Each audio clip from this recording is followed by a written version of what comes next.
Hello everybody, Joshua back here again with another video, and I'm here to give you my official review for Arrow Season 4, Episode 13, titled Sins of the Father. Now, of course, if you haven't seen this episode, please go check it out because this review may contain spoilers. But that being said and done, let's get into the newest episode of Arrow. Now, before I get into my initial review for this current episode of Arrow, let me touch upon for a couple seconds my personal thoughts on last week's episode. For those of you who don't know, I did not review Flash or Arrow last week, and I did touch upon my reasoning in my current Flash review, so if you want to know why I did not review these episodes, please go check out that review. But that being said and done, episode 12, spoilers, but if I have to be blunt, I did not like it very much. I consider it to be a very bullshit episode. There was a lot of weird, stupid things, and, you know, Nisal Ghul and Katana were running around doing things that didn't make any sense.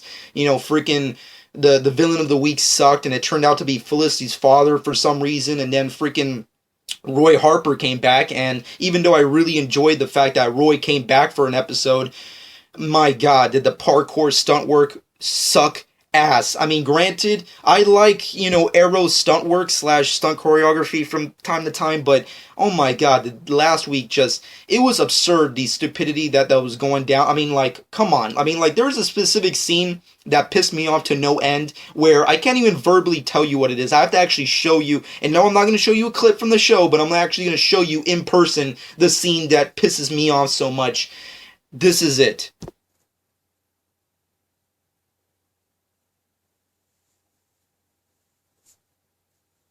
Yes, that specific sequence annoyed the living crap out of me. I mean, granted, I love the character Roy. I like the actor. I think if he plays his cards right, he has a pretty interesting career ahead of him. But, oh my god, the stunt work sucked so much ass. I mean, like, that shouldn't be in a comic book TV show. That needs to be like in a freaking Power Ranger TV show. That's all I'm going to say. But that being said, into this episode, of course, after the, I guess, repercussions slash after effects of the Lazarus Pit, Thea is in a comatose state and she's about to die. And instead of letting her die the way she should have back in season 3, Oliver, of course, wants to find out some form of way that he can save Thea without actually hurting anybody. And of course, that's where Nisal Ghul comes in with a ultimatum that if Oliver, I guess, kills Malcolm and hands over his power over the League of Assassins over to Nisal Ghul, she will give Oliver a serum slash potion, I guess,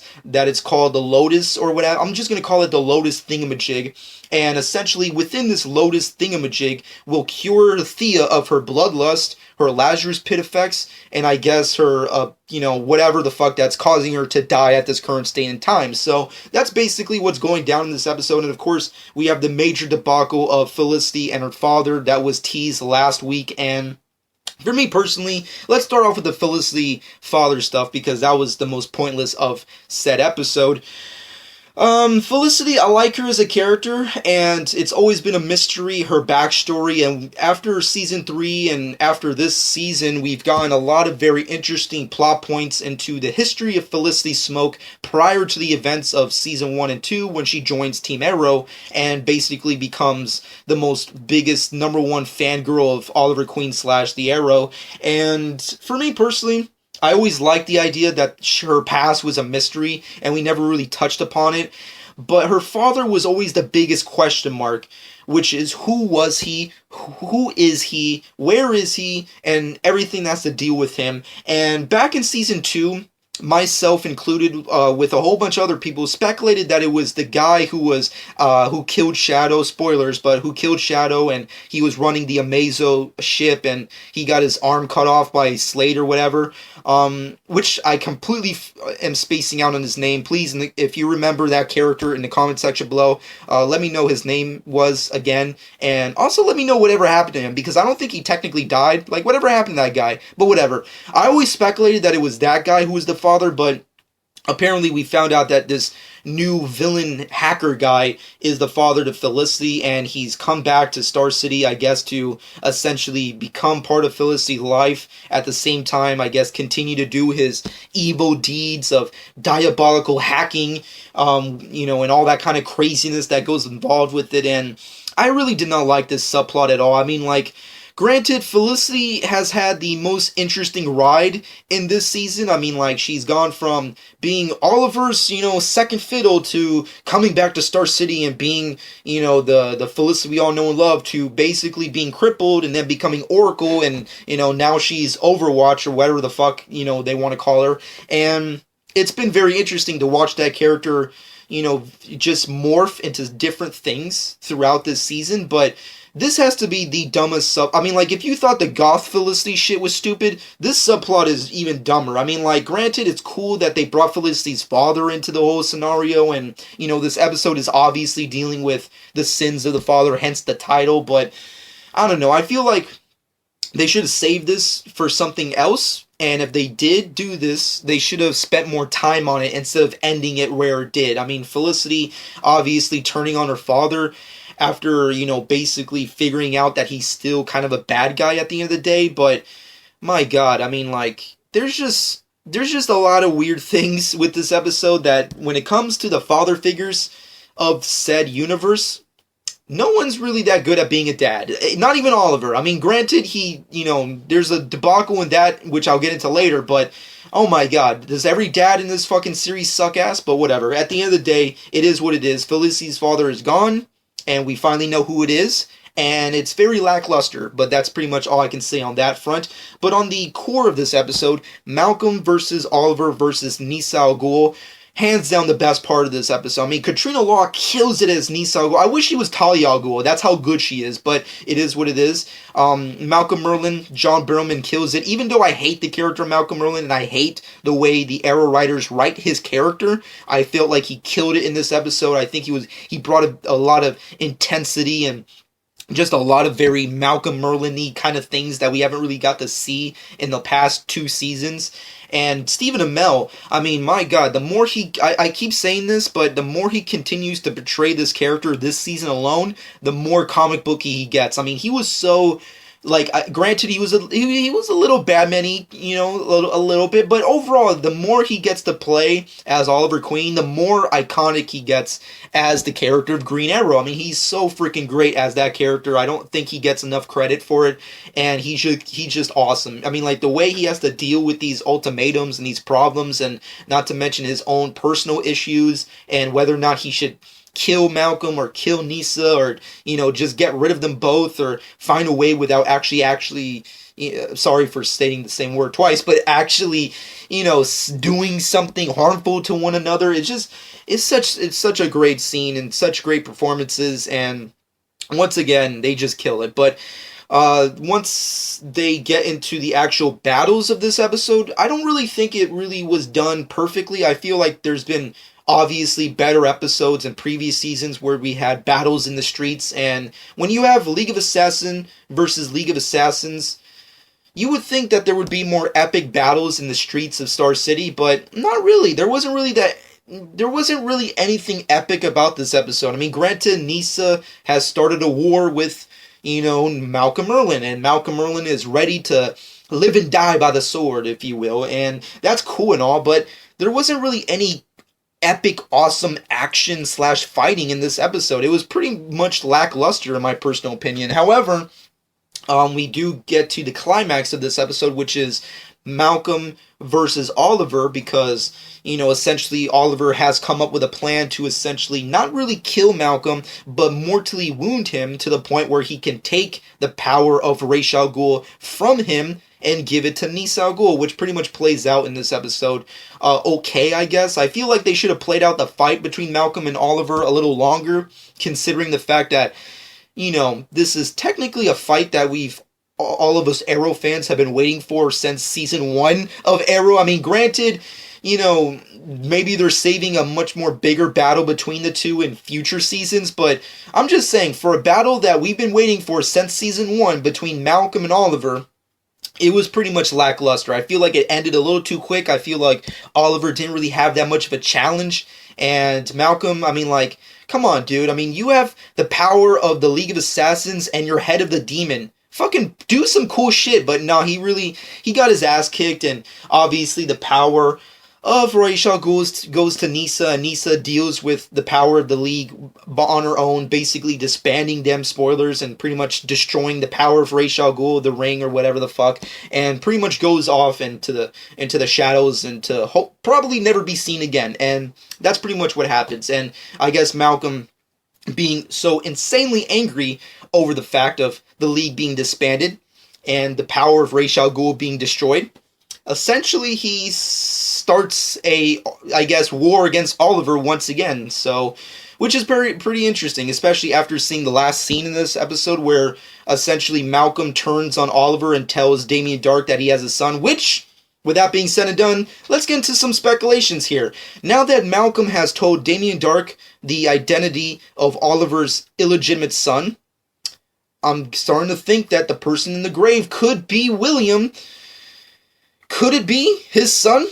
I don't fucking know, but I mean, like, granted, for a second there I was like, okay, Thea's in the grave, she's gonna die again, okay. No, oh shit. What if it's freaking the son that no one really cares about? Yes, that's the character who's in the grave. That's why Oliver is kind of like, he's very angry about it, but he's not like overly angry about it the way he would if like Felicity died. So now I can see the pieces of the puzzle coming together, if you will. Now, granted, we still have a couple episodes in this season to really get the full picture as to how this show is going to end, but I'm starting to, factor away Felicity and Diggle and, all these other, freaking prime suspects I had towards the son character, which I think will end up dying, which, to a certain extent, doesn't really have that much of a major effect on me as a fan because we don't really know a lot about the character of William, and he's pretty much just a one-off character as is. I mean, granted, he's the son of Oliver, but, whatever, it is what it is. I guess he's the one who will end up in the grave, which we'll have to wait and see what happens. But that's just my speculation. Let me know your personal speculation in the comment section below. But at the end of the day, my final verdict for this episode has to be a solid 7.5 out of 10. It was a pretty good, decent episode, I have to say. I mean, the performances were great. The fight choreography was okay. I mean, it was definitely better than last week's episode. I can definitely say that. Oliver kicked ass. I feel like the ending sequence with Malcolm and Damien Dark talking about Oliver's son was very interesting. I feel like just the overall way they cured Thea was, I guess, okay to a certain extent, even though it was cheesy. And just overall, it was a decent episode. It wasn't like an over-the-top epic, badass episode, but it was a good, okay, a little bit above average episode. That's like the best way I can put it. It was really interesting and cool, and even though I didn't like the subplot with Felicity and her father, and even though I didn't like some cheesy aspects about the battles and fights between Nisa, Oliver, and Malcolm, everything else I think played out very well, and it definitely kept me on the edge of my seat as to what will happen next. And after that cliffhanger of Damien Dark realizing Oliver has a son out there was very awesome as well. But with that being said and done, that's pretty much my final verdict for this episode. But with that being said and done, I still have some things to talk about when it comes and pertains towards CW and the DC Universe. Now, for those of you who don't know, Manu Bennett and the character of Deathstroke / Slade Wilson will not be appearing on Arrow anymore. Well, I don't know if it's going to be a forever kind of thing, but essentially the people over at CW essentially came out and stated that the character of Deathstroke won't be appearing anytime soon, considering the fact that he's kind of tied up in other DC projects at the time. So a lot of people are speculating that Deathstroke will show up in the future movies of the DC Universe, or he's going to show up in whatever future projects they have planned for Teen Titans. If you take Jeff Johns' word on it that they do have plans for Teen Titans, then maybe he's going to be tied up with that. But overall, this is a very interesting topic because there's a lot of other characters that, even in this episode and last week, kind of goes along with this idea that there's a lot of characters and a lot of freaking universe characters that may not be introduced or used again in future Arrow episodes or seasons, which is very interesting and very debatable because, for those of you who don't know, obviously Warner Brothers has final word and say over everything that's pretty much used in CW and DC. And in this episode alone, they kind of get rid of Ra's al Ghul, Nisa Al Ghul kind of leaves and goes and does her own thing. She destroys and disbands the League of Assassins, so they're not going to be a major part in the show anymore. So and also they had Katana like show up in full costume for a one-off episode. So I'm starting to think like, okay, well, is this like CW's way of saying like these are the last episodes that we're gonna feature these characters ever again, because maybe they're gonna show up in future movies, and considering that the Batman franchise is about to get kicked up again, maybe they want to use the Nissa Al Ghul character, the League of Assassins characters for future Batman movies, or obviously Katana will be heavily featured in Suicide Squad, so they wanted to show her off in one more episode, and Deathstroke is obviously going to be a part of other DC projects, so he's not going to show up in any future episodes or seasons, so unfortunately Manu Bennett won't be showing up anytime soon, so there's a lot of very interesting things going on between, behind the scenes with CW, DC, and Warner Brothers, and for me personally, I can get and understand the Katana stuff. I can get and understand the Deadshot stuff, the Suicide Squad stuff, even the Nisa Al Ghul League of Assassins stuff. But if I do have to state something very blunt, is that I'm very fucking pissed off about the Manu Bennett Deathstroke stuff. For me personally, Manu Bennett and Deathstroke were the reasons as to why I even got into Arrow. I mean, like, Arrow was an alright show, but the second that character came on the scene and dominated season 2, that's when I became an Arrow fan. And the fact that we're never going to see that character again really disappoints me and deeply depresses me. I mean, like, for me personally, and it goes along with the same thing I was talking about with the Oliver versus Malcolm fight, that I really wanted that to be a major plot point for a future season. I mean, like, we still have yet to get the ultimate badass rematches, versus matches between Oliver and Malcolm. Oliver defeated Malcolm season 1. We needed to see that rematch. We kind of got it here, but it wasn't, perfected. It wasn't perfect. We got to see, Oliver defeat Deathstroke, in season 2, but we know that Deathstroke does not forget things. He's not going to let this go. He still hates Oliver with a passion, which is why he's coming back with full force. And I wanted to see that character come back for future seasons, future storylines, future battles. I mean, Deathstroke can't be taken down forever, and now that they've introduced the Flash universe, they can fully do Deathstroke in all the ways that they couldn't do back in season 2. Make him more powerful, make him more comic booky, and now that we're not going to get that and not get Manu Bennett back, really disappoints me. I mean, granted, you never know. I mean, like, actors could cameo outside of costume in future episodes and future seasons. Like, I'm pretty sure, the actress who plays Katana will probably come back for a cameo appearance. Same thing goes for Katrina Law as Nisa Al Ghul. Maybe even, Manu Bennett, very similar to how he did in season 3, but the fact that we're not going to see these characters again, especially the character of Deathstroke in all of his glory, similar to how we got in season 2 for future seasons and future storylines, man, it deeply disappoints me. It also very intrigues me because if they do have plans, what are those plans? Like, where are they going to be? Are they going to be in the Suicide Squad universe, the Batman universe, the Justice universe, the Teen Titans universe? Where is it going to go from here? That's pretty much the big question I have. But let me know what you personally think in the comment section below, between all the behind-the-scenes stuff about characters and universes between CW, DC, and Warner Brothers. But with that being said and done, that's pretty my personal thoughts on this episode and everything in between. So comment below and let me know what you personally think. Shameless plug time. Follow me on Twitter and Instagram at Josh12. Subscribe to my channel if you haven't done so already. And I hope you guys enjoyed. And this has been Josh12.